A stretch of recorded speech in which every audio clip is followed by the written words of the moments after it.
Well, chapter 1 took place primarily at home, but Ingram's father left 3 times. He departed 3 times, and Ingram left at the end of the chapter, and 2 men from the bank arrived.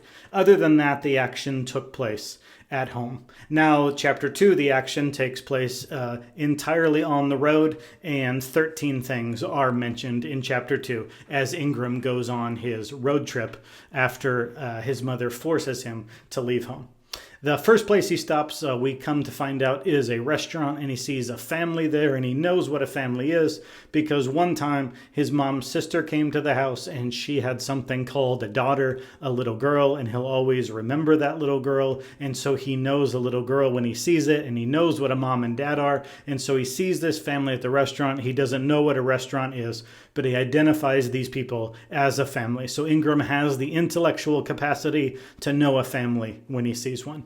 The second thing he sees on the road is still at the restaurant, and he sees a fat guy, and the fat guy smells like meat. The fat guy is holding meat, and the fat guy has meat on his plate. And Ingram, if he's anything, the one thing he is in his life is not sad or lonely or tired, even though tired gets the silver medal. The one thing he is hungry, and so his body tells him, this man is fat, and he's got meat on his plate. Go ahead and grab the fat man's meat. And he does, and he's able to eat it in time, and he's not caught. So the first 2 of the 13 things on the road take place at the restaurant, but he runs out of the restaurant, and the guy is so fat that he doesn't even give chase, and everyone in the restaurant is laughing and laughing.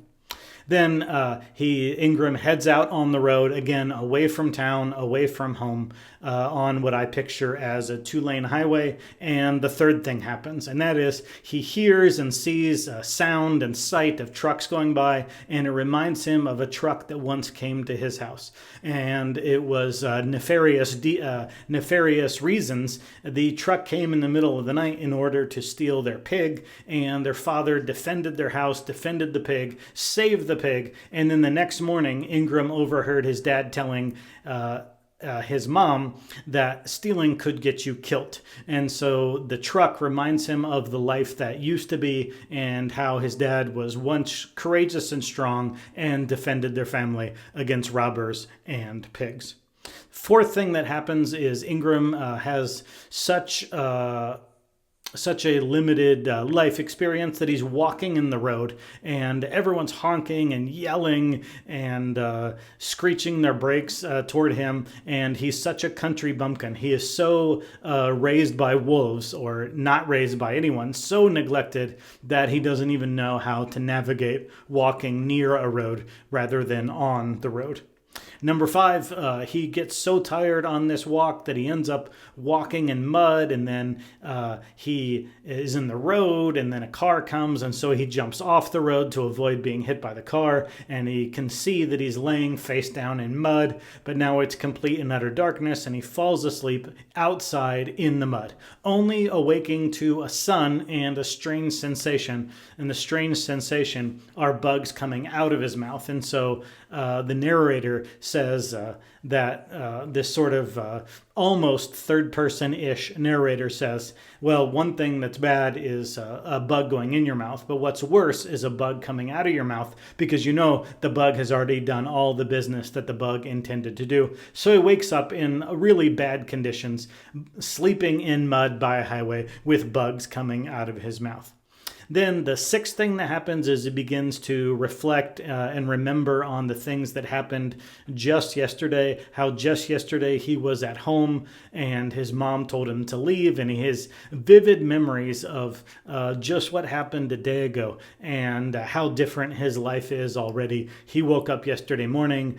He could have been sleeping with his mom in a bedroom on a mattress, and instead now he's got bugs coming out of his mouth.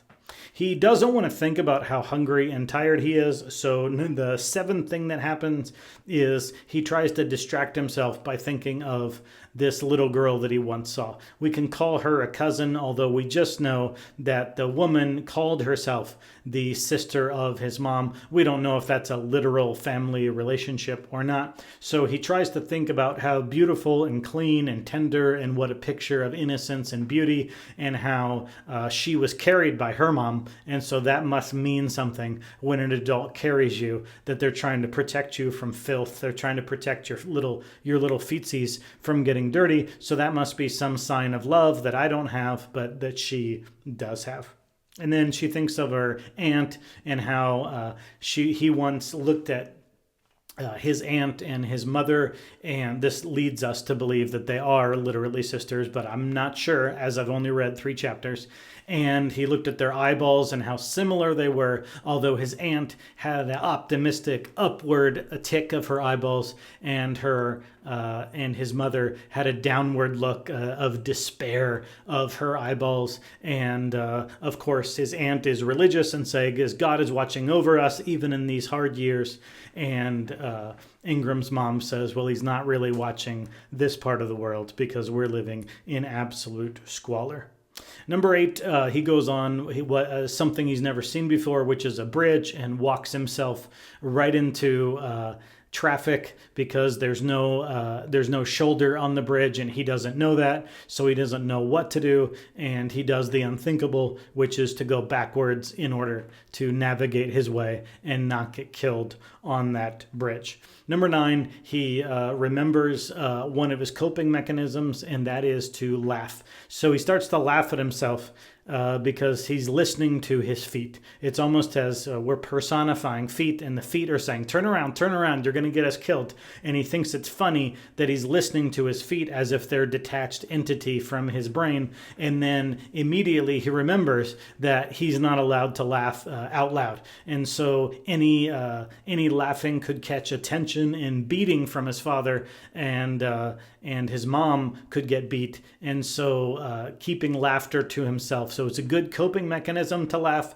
but it's also dangerous to laugh. And he remembers that he can't laugh. Well, what's the opposite of laughing when you're on the road? Well, now he's down below the bridge, and he's looking up and seeing now from a different point of view what a dangerous situation he was just in before his feet told him to turn around and come down below the bridge. And he looks up and he says to himself, he says in his mind, I was just in a very scary situation. I can't imagine a little boy like me back up there. And he begins to cry. And we know crying doesn't solve anything, but it is a good reset. So he laughed in number 9, and then in number 10 he cried and was able to get out everything that he had been feeling for the last 2 days. Number 11, he goes and thinks about crying and laughing, and that makes him think about home. And he goes back and he thinks about his mother and a mattress memory. One time a stranger and his dad got home, and they pull in a gently used, previously used mattress, and he says, the guy wanted $5 for it, but I said 50 cents, and we agreed on $1. Someone had just died on the mattress, and his mom does not want to sleep on a mattress that someone has just died on, but she knows she can't object or she will get beaten. And so that mattress comes into play as Ingram sleeps on it once their dad abandons them in the first chapter.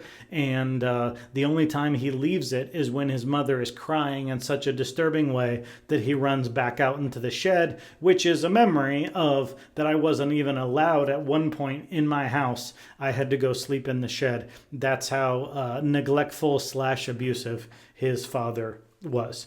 Number 12, he is so hungry, he starts to think about how he used to cope with hunger at home, which is to personify it or make a dog out of it, and personify hunger as a dog inside of you. And you talked about, I'll feed you if I could, but I can't, so I won't, and quit clawing at me. So he talks to his hunger as if it's a dog, as a way of coping, because laughing is one mechanism, distracting yourself with your cousin, that girl, and her beauty and the tenderness and love, distracting yourself with tears, distracting yourself with memory. When those don't work, you talk to the hunger dog inside of you.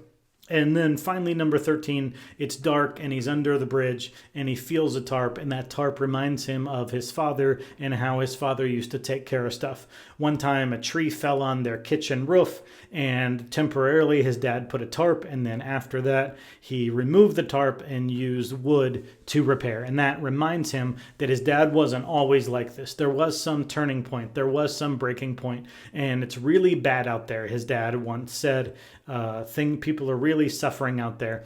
But the tarp reminds him of his father, and the reminder of his father reminds him that things weren't always this way. He used to be a productive member of our household. He used to do stuff. He used to win the bread. He used to repair stuff. He used to care. And so Ingram, it's the only thing, I guess, worse than being homeless and unloved is to have a home and to have love. To have lost those things is probably worse than never having them at all. And so Ingram's memories along this pilgrim path are reminding him that he once did have at least a functional father.